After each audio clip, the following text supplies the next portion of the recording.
яг энэ ерөнхийлөгчийн өргөн барьсан улсын хурлын гишүүнийг эргүүлэн татах хууль дээр яг ямар байр суурьтай байгаа вэ?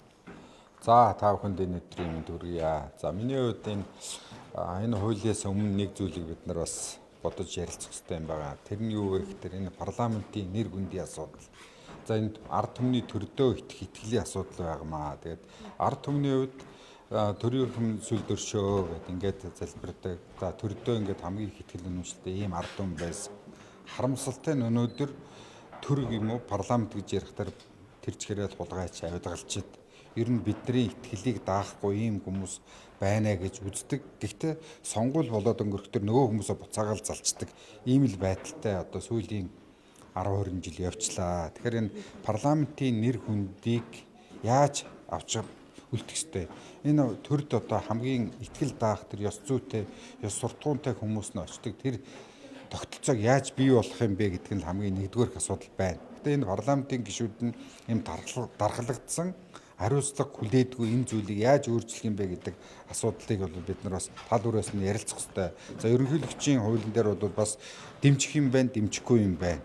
Тэгээд тэр одоо ёс суртахуунаас нь болоод гэдэг юм ёс зүйн зөрчлөөс нь болоод татдаг энэ асуудал нь бол бас үнэхээр бас дэмжихэд хэцүү байна. Гэхдээ бид нар энэ дээр эргээд парламентын өөрөө ч гэсэн хариуцлагатай байх, ямар зүйл дээр нь яаж хариуцлага тоосдог байх ёстой гэдэг дээр эргэж бид нар харж ярилцахаас өөр замгүй. Тэгэхээр ерөнхийлөгчийн хуулийн бол одоо зарим хэсгийг дэмжиж гин, зарим хэсгээр нь бол бас эргэж сайн харж судалж бас ер нь бол энэ дээр нэлээд суух хэрэгтэй юм байна л гэж ингэж харж байна. Тэгээд ер нь бол аргагүй ихэнд энэ хууль өргөн баригдсан л гэж харж байна. Үнэхээр энэ ёс зүйн асуудлууд байж, ёс суртахууны асуудал байж байна.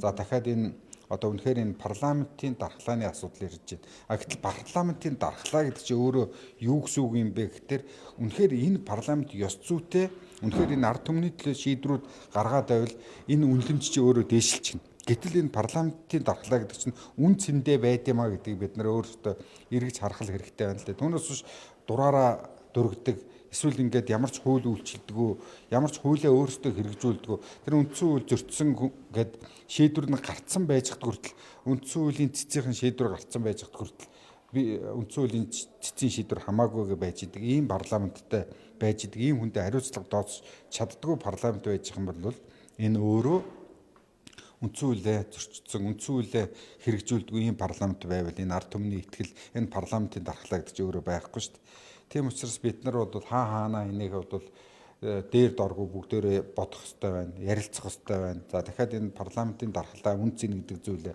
өөрсдөө ойлгохгүйгээр тэгээд нэг юм бид нар нэг бараг дархлагдсан ийм хүмүүсээ 4 жил бид нарт юу ч наалтах ёсгүй гэдэг ийм агуулгаар гишүүд нь ч гэсэн хандах юм бол тэгэл энэ бол цаашаага Монгол төрийн үнц нь улам уннаа гэж ингэж л гарч байна. Дэмжиж байгаа одоо зүйлүүдийн тухайлбал ямар зүйлүүд ингээд дэмжиж байгаа вэ? Гэхдээ тэр зарим хариуцлага тооцох заалтуудыг бол дэмжиж байгаа. Гэхдээ тэр ёс зүйн асуудал дээр нь бол эргэж би бас сайн юм харъя гэж ингэж харж байгаа. Ялангуяа сүүлийн үед бол гишүүд нөгөө ёс зүйн зөрчил гаргах асуудлууд маш их байна л да.